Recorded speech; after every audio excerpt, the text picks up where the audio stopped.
said, welcome to this evening's Fireside Chat, and of course the much anticipated unveiling of the Birmingham boys' names. But before we go into that, James, welcome back.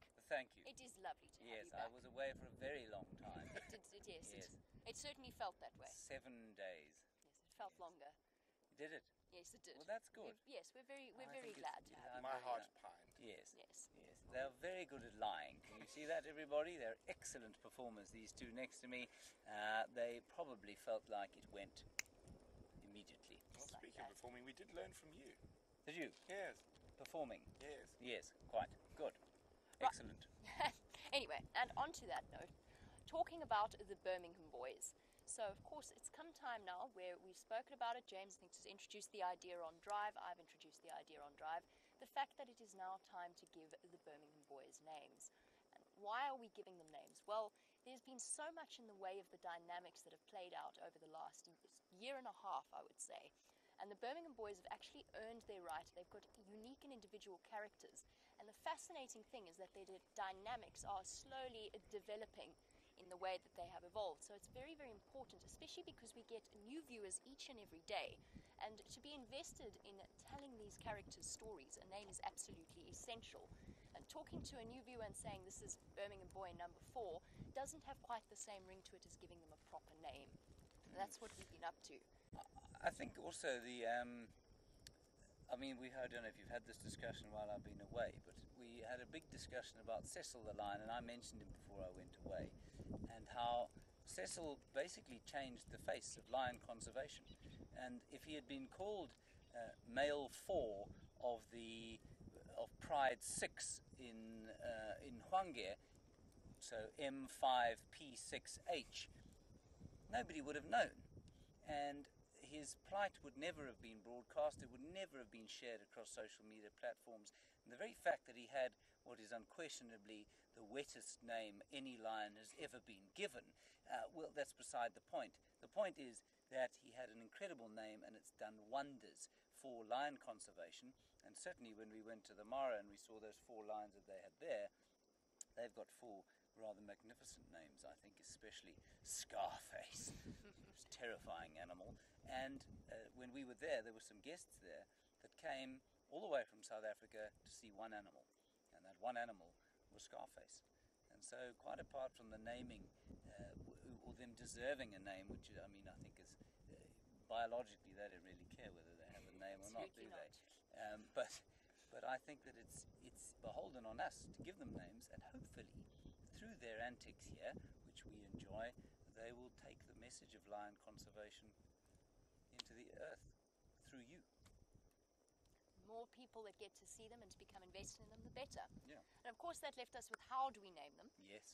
And there was much debate and many emails about how we were going to go about this. And what we've come to this point where in the future we've actually laid down guidelines, not rules, and just guidelines as to how we will go about this in the future. First of all, we will go for Xitsonga names initially. That will be our initial approach, and of course taking into account the characteristics of the animals as a whole. So if there's some identifying feature, something similar like that, that doesn't mean we won't use English names at all if the situation is appropriate. And again, there will be exceptions to every rule. Sometimes the prize will take the name of the area they're in. Anderson male, of course, is a complete exception. It's not named after a characteristic, but we have laid down some guidelines as to how we'll go about this. And JJ, you were interested in whether or not the local guides here will use the names. What do you think, Brent? I think it's quite an interesting one. Yeah. I think to a degree, I think they might, and especially some of the Shangaan guys, because they've heard their language butchered for the last 20 years, quite often. So it could be very interesting to see. Jamie mentioned Xitsonga, which is the kind of overarching linguistic group to which the Shangaans belong. There's some debate over whether Shangaan's a dialect of Xitsonga or if it's the same language. It's really unimportant.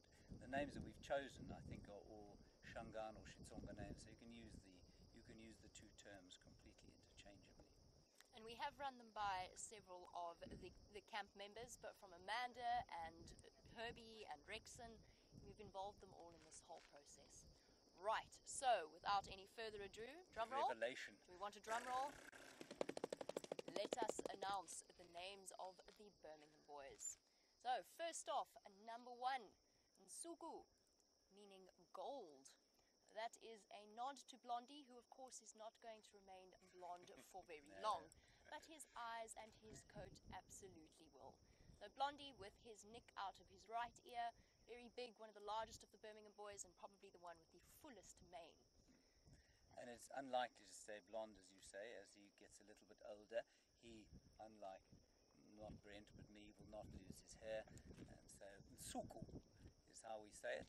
And that's the Xitsonga word, and it's spelt. I think it's important. There will be a blog out. There will be a blog, but the out. spelling is very important. And the spelling N-S-U-K-U. N-S-U-K-U. Is that right? That Yes, is right. Okay. That is right. Excellent. So Blondie's got big scars around his face, 2 puncture wounds, a deep mark across his nose. Does he have those two? No. That's That is the next one.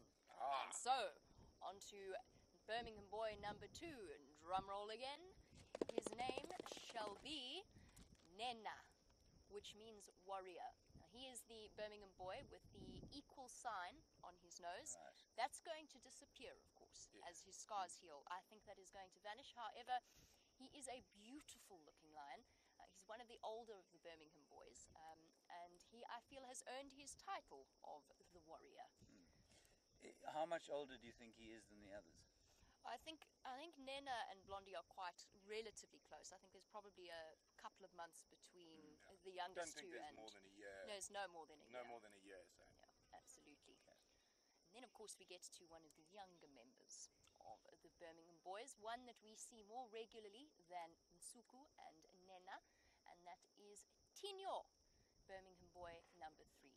Now, Tinyo means tooth, and I think most of you, our regular viewers, will be absolutely on board with why we have called him Tinyo. And Tinyo has a massive scar on his top left lip that has revealed his canine tooth and will, I think, forever expose his canine tooth on the top. I think a truly appropriate Yes. name. Yes, I like Tinyo, that one. tooth, T-I-N-Y-O. That We one spell calls it- Nena. We didn't spell Nena. Nena's an No, we important didn't spell spelling. Nena. You go for it. Well, the H's You go. take that. It's N-H-E-N-H-A. So Nena, N-H-E-N-H-A.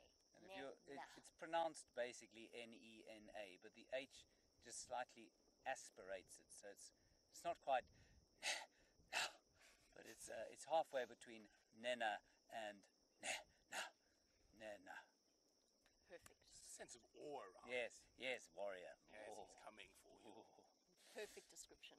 And of course, he is one of the Birmingham boys we see the most, alongside, drum roll again, My favorite. Birmingham boy number 4, whose name is Mfumo. And Mfumo means the authority, which I think is highly appropriate. He is definitely, in terms of physical size, I think he's actually the largest Birmingham boy. I could stand corrected. It's been a long time since we've seen them all together lined up perfectly for that comparison shot. I think he is the biggest of the Birmingham boys. He certainly seems to get the attention of the ladies very often.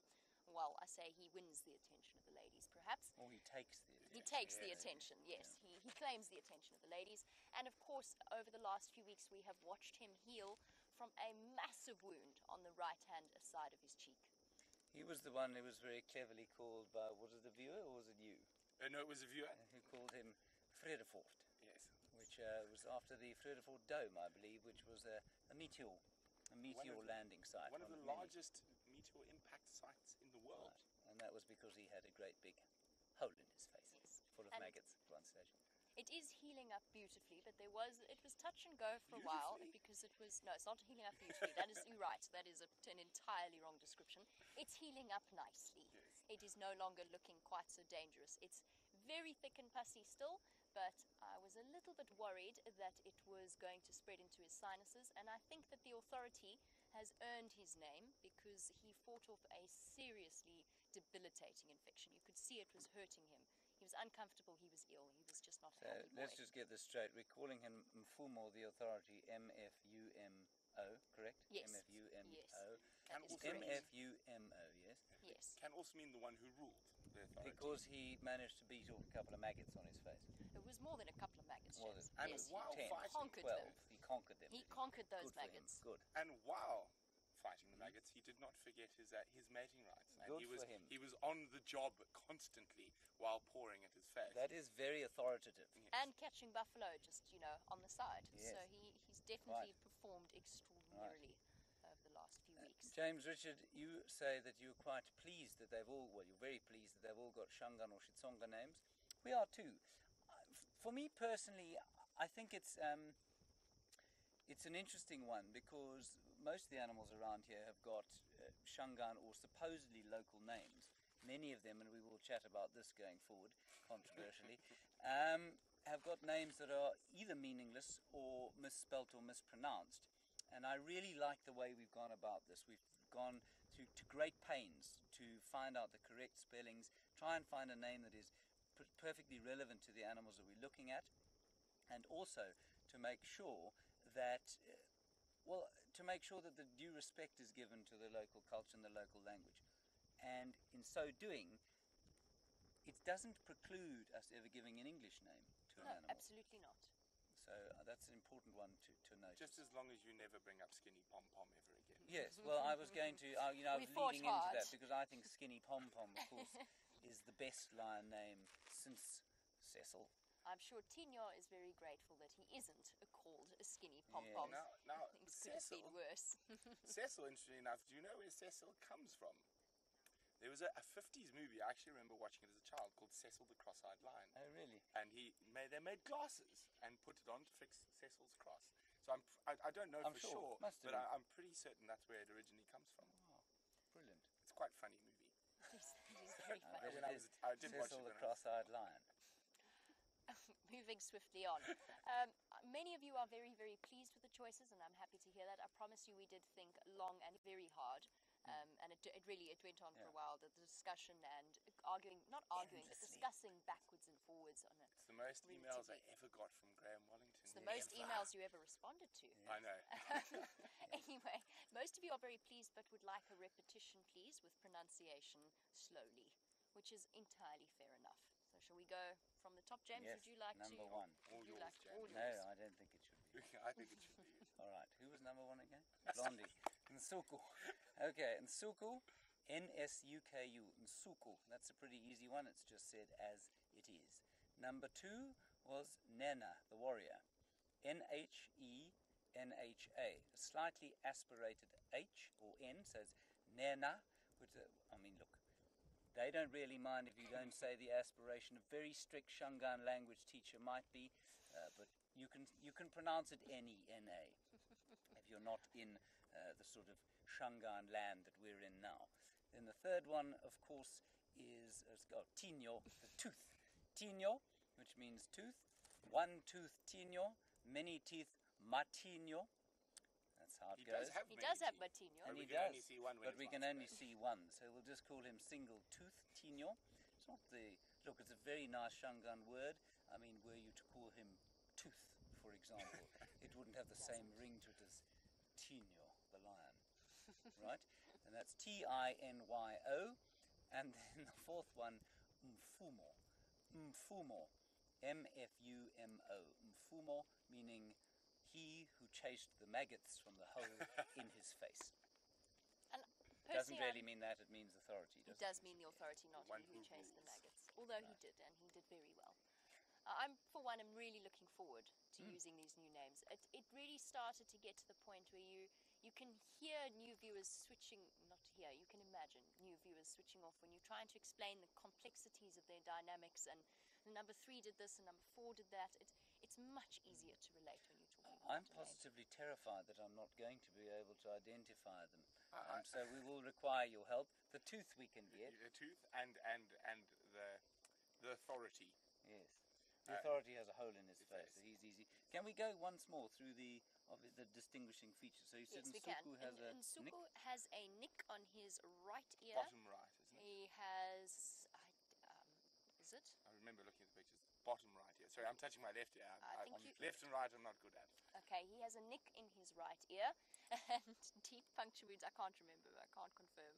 Deep puncture wounds on his right cheek and quite a big scar across his nose. He's beautiful. He's got the darkest mane in terms of its severity and the fullest mane. But remember, these characteristics will change. Nena relatively unscarred face comparatively, with the equal sign across his nose and no nicks out of his ears. His ears are perfect. Tino he's got the scar on his lip, and he has got his right ear is slightly floppy, and he's got a little U out of the tip. And then, of course, Mfumo, he's going to have a massive scar for the rest. I think for the rest of his life. I think there's going to be, once it heals, there's going to be a massive depression there. Okay. Yeah. Now I've got a surprise that I think I'm going to spring on the two of you that I've been holding back. You're going to sing. Wait. Heavens no. You're going to dance. Heavens no. You're You don't have your guitar. What's he going to do? I don't know. I'm waiting as we draw towards the end of this fireside chat. I'm terribly nervous. You all have... Is you want some grass, preferably as dry as possible. Now the key to a good fire is literally in the preparation.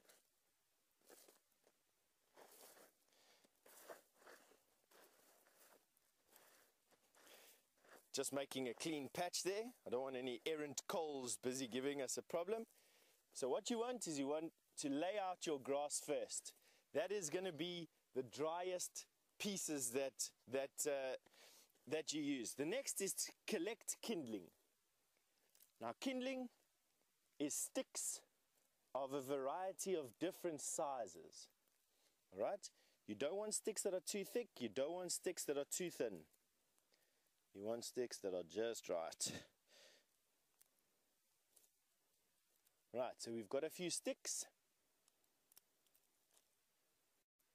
All right, let's take this over to my grass pile. And now you need a fire starter. Now fire starters can be anything from bits and pieces of dried cotton wool to birds' nests of very good fire starters. You get wild cotton out here. It's also another very good fire starter. Elephant dung is quite a good fire starter. This is an old piece of elephant dung. And as you can see, really just dried grass. And what we're looking for is a piece that is mostly grass and not just termite sand. This one's going to do quite well. And maybe this one. No. Alrighty, let's take this back to our campsite prep. And now you need something to make flame with. Now, obviously, the Bushmen have been using twirly sticks. They basically take a stick like this, and they will drill a hole in it with their hands, coming down, drilling, drilling more, and it makes friction, a friction fire. But believe me, my hands are way too soft to make friction fires. You need palms like tar roads to get friction fires going. And I've never managed to correctly do it. What I quite like to do is use a magnesium fire stick. So I use a magnesium fire stick.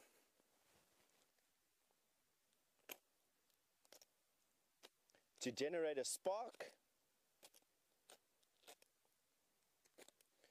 Obviously, because I want to show you today, it's not going to work.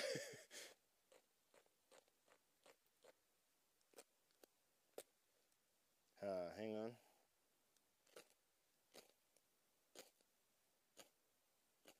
There we go. Now, fire is all about patience, everybody. It's going to be a bit of patience with me today. Getting this going. All right. When all else fails. Okay, so that's failed. I have another trick that I have up my sleeve. My little box of tricks here. And for the moment, I'm going to bypass the easy way by using some matches and go to something a little bit more, how do I say, alternative. These little cotton wool balls come packed very waterproof.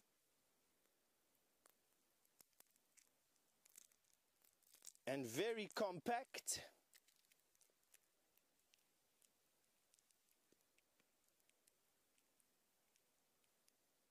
And make for the most fantastic fire starters that you can imagine. You just got to try and loosen them a bit.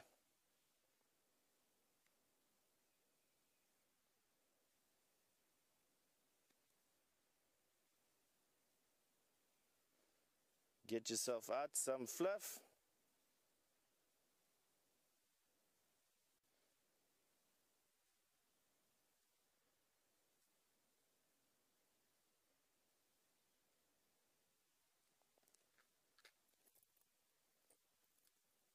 And then strike a spark.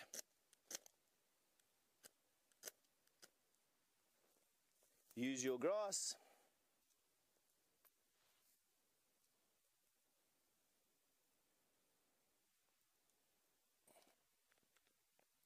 And once your grass is burning, use your sticks. You want as many sticks to catch a light as you possibly can with the grass.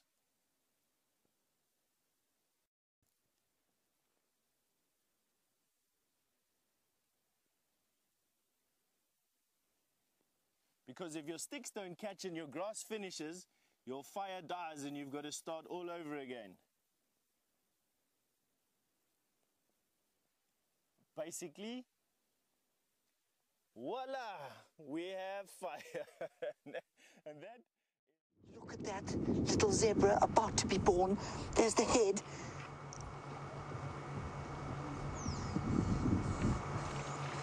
Oh, you clever mare. Well done. It's born, everyone. It's born and it's alive and it looks fine.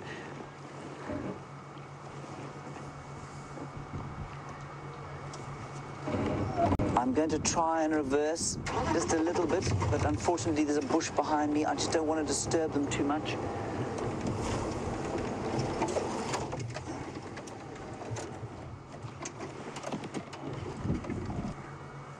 Look at that.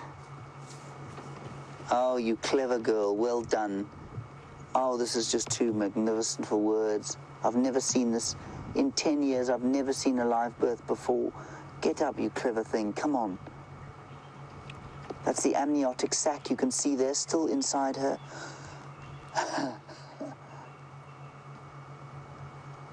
I drove straight past the zebra, and Dave said to me, well, hang on, what's that? And this little thing was sticking out of her.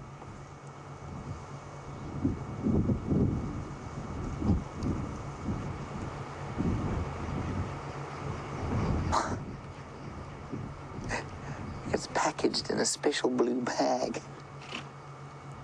Coughing out there, breathing perfectly.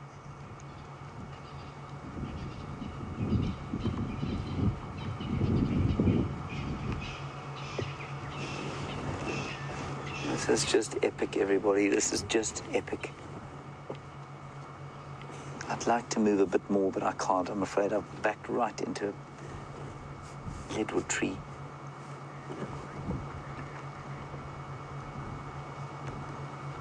Let's just watch carefully. Let's watch. Mother is cleaning the little one a little bit.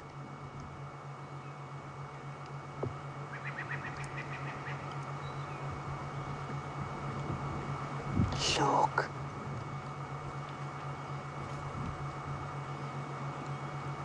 He's going to try and stand up.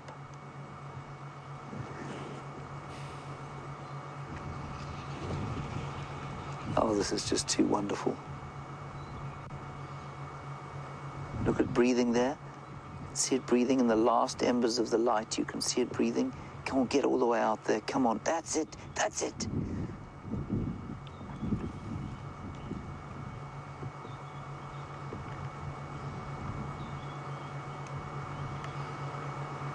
How that enormous thing came out of that poor mother.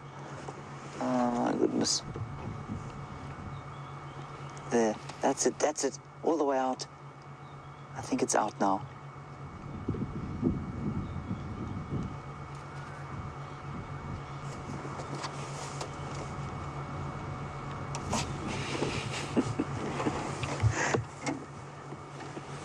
And the reason I don't want to move is because I think she will then try and get up. As we went past, she did kind of stand and then lay down again.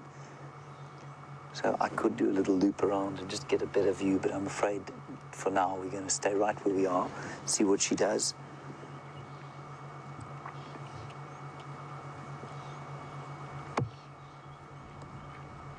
Now, she will be sore, of course, obviously, giving birth to something that size. But remember, for these animals, this is the first time I've ever had an opportunity to even talk about this.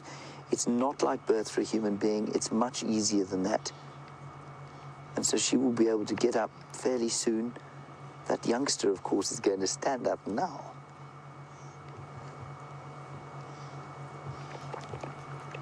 Hear that? Shaking its head, free of the amniotic fluid.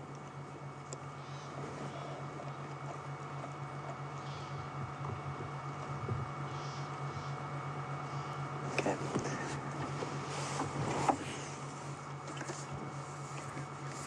And I mean, zebras are not seasonal breeders. They are fairly aseasonal, but there'll be a peak during the wet season. So, I mean, it would be normal for them to be having foals now, and we have seen a few foals around, little ones, but they will peak, they will birth, you know, throughout the year.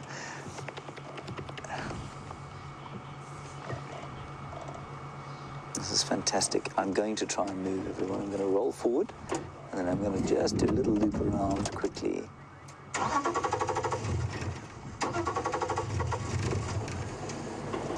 Dave, we're just going to do a loop around like this, very slowly, so that we can get a proper view. We're not going to get any closer, but we're going to get an easier view. There we go.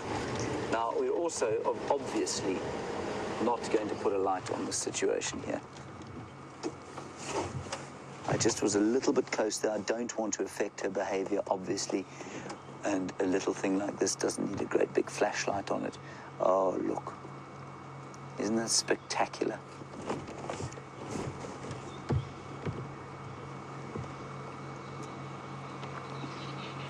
And it will struggle to get that amniotic sac off. She looks like she might be about to stand up. She's nudging it to try and make it stand. We've seen lots of foals around, you know, and I think I've probably been overestimating their age. Look at it. Come on, up you get. Up you get, little fella, come on. Before we have to go off air.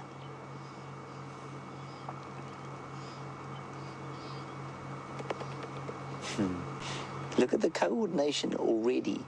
Just born. I mean, it's not 10 minutes old, and yet it can shake its head like that. It can move its neck around. But you can see the neurons just firing there. You can see it's, you know, it's kind of shaking around a bit.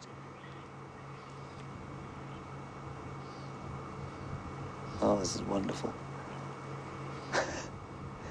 Dave, how are you feeling? Incredible. Jeez.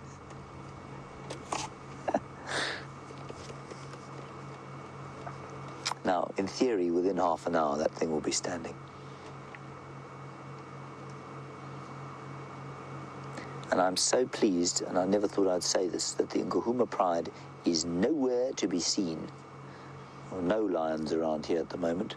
They're on Simbambili, and I hope they stay there.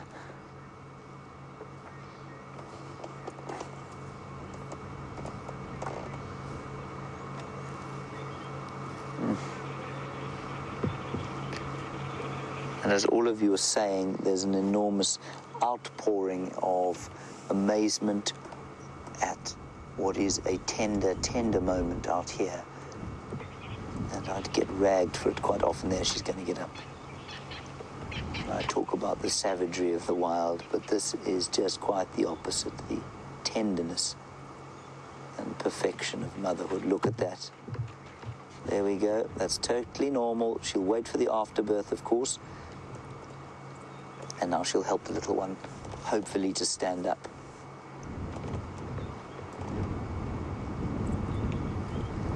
Now, Charlie, you want to know if the afterbirth or placenta, look, it's good, come on, stand up.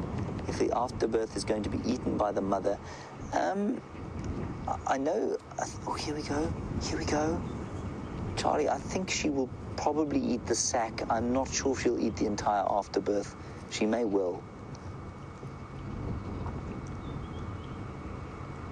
Oh, you clever man. Look, he's trying to stand up. I must try and keep my voice down, of course. I don't want to give them a fright. We're not far. We're probably about 30 meters, 100 feet. Look. He's trying. Look. And Gracie, you're age 8 but wise, well beyond your years. You say nature took away a zebra from us the other day and gave us another one today.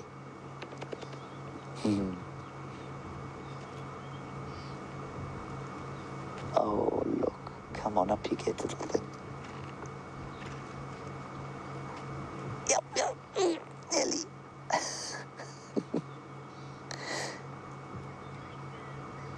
Look. That's it. That's it. That's it. Mum cleaning him off. And I think that apart from has an important function in making sure that the zebra doesn't smell bad, so that it starts to smell clean almost immediately, because obviously that kind of amniotic fluid will have a distinctive smell that might attract a predator. So she will make sure to get rid of that smell. And she looks like she might be even having a go at the amniotic fluid now, just trying to remove it from herself. You can see the bag is still inside her there. And that will be attached to the placenta, which I don't think in a zebra it's reabsorbed. I'm pretty sure that it will come out. There you go. Oh, it's so hard.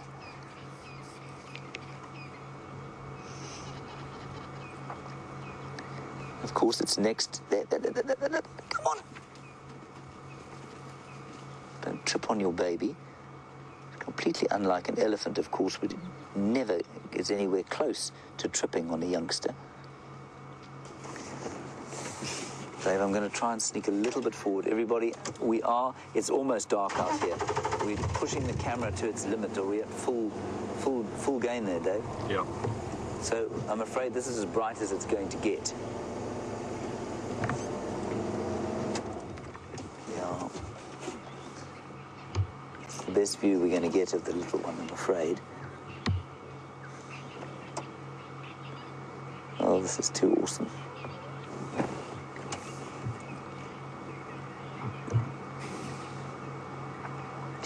Now, Draw, you're on YouTube. You want to know if she's stimulating the baby with licking. I don't, I know so little about this, and I think we probably all do.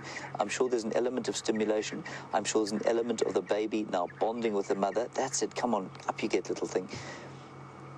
Bonding with it, probably imprinting the stripe pattern or imprinting the scent. Oh, yes, so close. Or imprinting this, the smell, and there'll be an element of, I think, just cleaning to get rid of the scent. They'll walk away from here as soon as that little one can get up. Look how small it is. It's so tiny. Oh, that's it. Oh.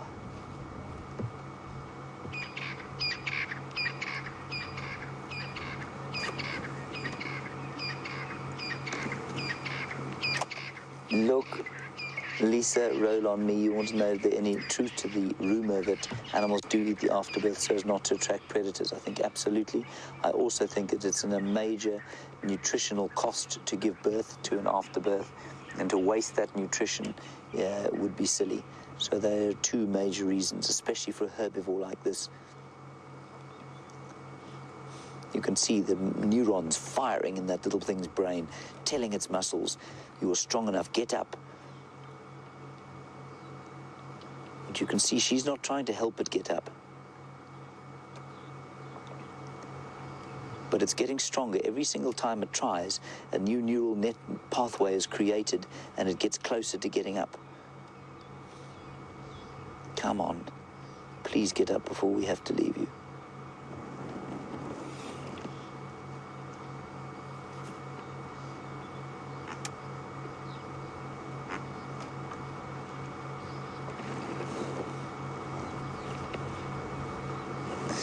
Now, Cat in Tampa, you make an interesting observation, which is not entirely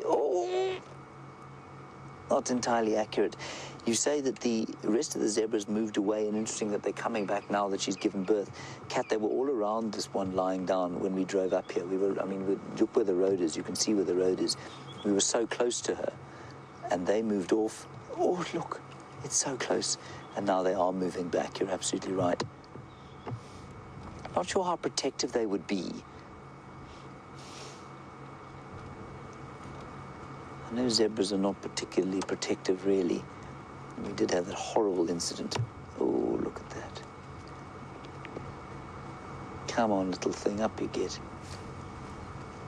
Oh.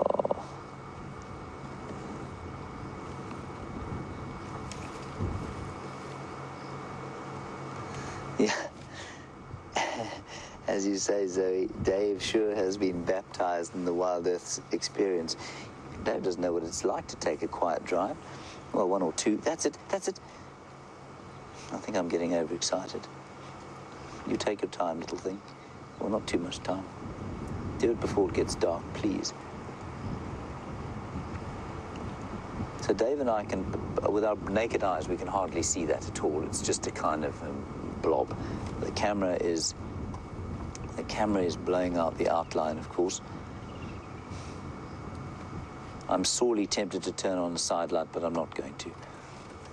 I'm pretty sure it wouldn't have any effect, but I'm still not going to do it, just in case. It's so close. Oh! On!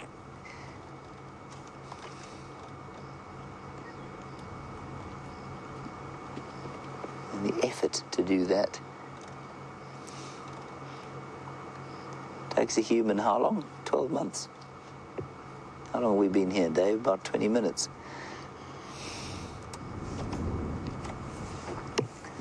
Thank you, Annie. You say I make an excellent midwife. I'm not sure that I agree, maybe? Thank you, Annie. Come on, get up, little thing. Up you get.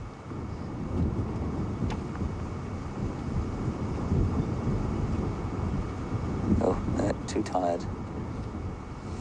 This is totally normal. There's nothing wrong with that baby. In case anybody's a young viewer, perhaps, in case you're worried that there's something wrong with the youngster, there's nothing wrong with it. It's totally normal, and it will get up. It's only been born now for about 20 minutes. They're normally up sort of about half an hour. You can see how close. Each time it gets a little bit closer to standing up. I'm just not sure we're going to be able to see it, unfortunately.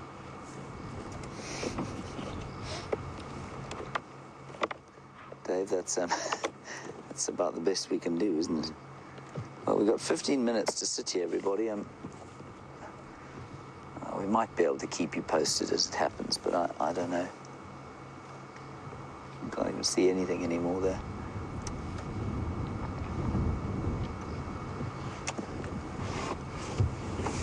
Dave, I'll tell you what, let's just move a little bit forward.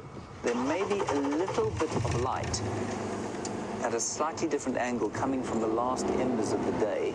It was nearly got up there. It's so nearly got up. There, Dave, I don't know if there's any more light in there at all. I can't see anything for the glare of this thing in my face. It's a bit better then. Is that a bit better?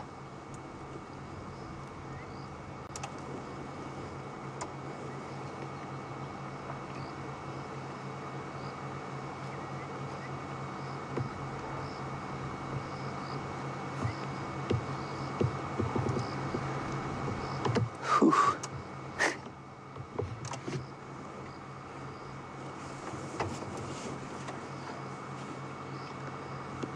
So I can I can see a small shape there. She started eating the sac. She started to eat the amniotic sac.